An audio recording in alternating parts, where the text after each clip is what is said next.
সঙ্গে 90 বাংলার পর্দায় স্বাগত। আপনারা ইতিমধ্যে জেনেছেন যে সংসদে যে অধিবেশন চলছে সেই নিয়ে নানা তোলপাড়ের ঘটনা। কখনো আমরা রাহুল গান্ধীর হাতে দেখতে পাচ্ছি শিব ঠাকুরের ছবি, তিনি শিব ঠাকুরের ছবি নিয়ে নানা প্রসঙ্গ তুলে কথা বলছেন। কখনো আমরা সংসদে দেখতে পাচ্ছি কল্যাণ ব্যানার্জি, আমাদের পশ্চিমবাংলার এমপি, তিনি চুপ কিতকিত খেলছেন। আসলে সংসদটা হচ্ছে কি?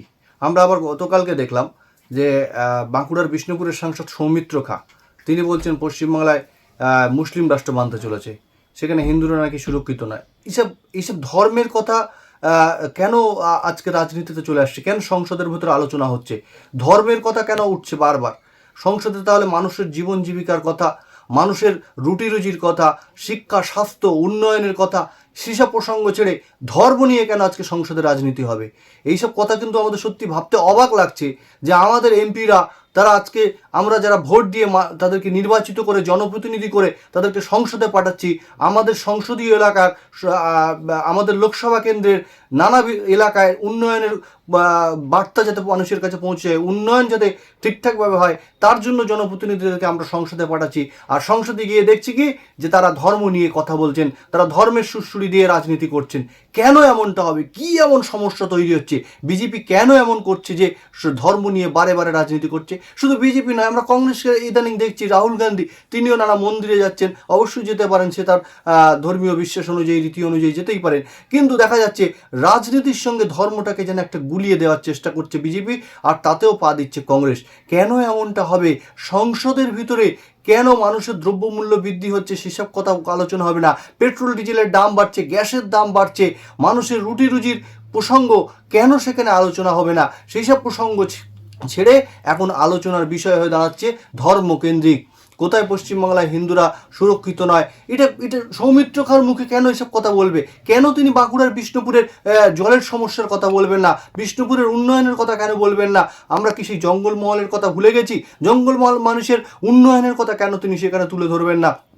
তিনি সেসব কথা না বলে উত্তর দিনাজপুরের চোপড়ার ঘটনা তুলে ধরছেন, মহিলাদের নির্যাতনের কথা। অবশ্যই এটা ভালো কথা, মহিলাদের নির্যাতনের কথা বলছেন, কিন্তু শুধু উত্তর দিনাজপুরের মহিলাদের কথা, বাংলার মহিলাদের নির্যাতনের কথা বললে তো সৌমিত্রবাবু হবে না।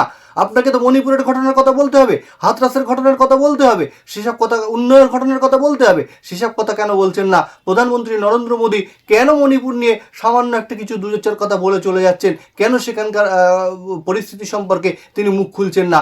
শুধুমাত্র ধর্মকে নিয়ে, ধর্মকে ব্যবহার করে আজকে রাজনীতি কেন এমনটা হবে? সেই রাজনীতি, সেই ধর্মীয় রাজনীতি এখন সংসদের ভিতরে প্রবেশ করেছে। আমরা দেখছি বারবার সংসদটা যেন এখন ধর্মকেন্দ্রিক হয়ে গেছে। সংসদে সেখানে মানুষের কথা বলার এমপি আজ আর নেই।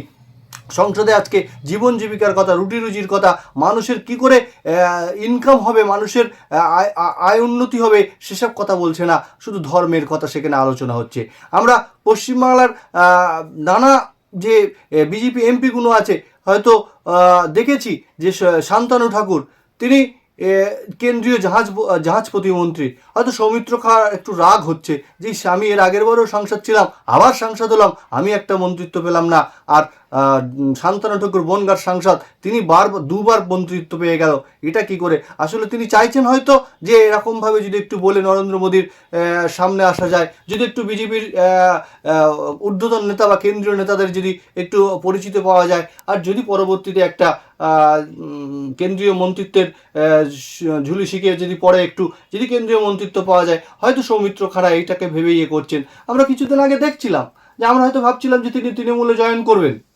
তিনি অভিষেক বন্দ্যোপাধ্যায়, মমতা বন্দ্যোপাধ্যায় তৃণমূলের প্রশংসা করছিলেন, তার মুখে লোকসভা ভোটের এই বাংলায় বিজেপির যে এত খুব একটা ভালো ফলাফল না হওয়ার পর তিনি এই মন্তব্য করেছিলেন। আমরা দেখছিলাম যে সৌমিত্রকে হয়তো তিনি তৃণমূলের পথে পা বাড়িয়েছেন, কিন্তু না, এখন তিনি দেখছি যে উল্টো পথেই চলছে। সেটা তার নিজস্ব ব্যাপার, তিনি কোন দলে যাবেন, কোন দলে থাকবেন, না বিজেপি করবেন, যদিও সেটা তার নিজস্ব ব্যাপার। কিন্তু আমাদের বক্তব্য স্পষ্ট যে তিনি বাঁকুড়ার মানুষের কথা, তিনি বিষ্ণুপুরের মানুষের কথা, বিষ্ণুপুরের উন্নয়নের কথা, বিষ্ণুপুরের শিক্ষা, স্বাস্থ্য, পানীয় জলের সমস্যার কথা, মানুষের কথা, দৈনন্দিন রুটি রুজির কথা, সেসব ছেড়ে দিয়ে কেন পশ্চিমবাংলার মুসলিম রাষ্ট্র বানতে চলেছে এইসব কথা বলে, এইসব মানে ফালতু কথা বলে সংসদের ভিতরে সময় নষ্ট করছেন?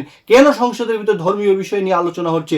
এই বিষয় কি সত্যি আলোচনা হওয়া দরকার, না মানুষের রুটি রুজির কথা, মানুষের দ্রব্যমূল্য যে বৃদ্ধি পাচ্ছে সেসব কথা, গ্যাসের দাম কমানোর কথা, পেট্রোল ডিজেলের দাম কমানোর কথা, শিক্ষা স্বাস্থ্য উন্নয়নের কথা লোকসভায় আলোচনা হওয়া দরকার। আপনারা কমেন্ট করে জানান। আমাদের সঙ্গে থাকুন, আমাদের পাশে থাকুন। পরবর্তী ভিডিওর জন্য নমস্কার।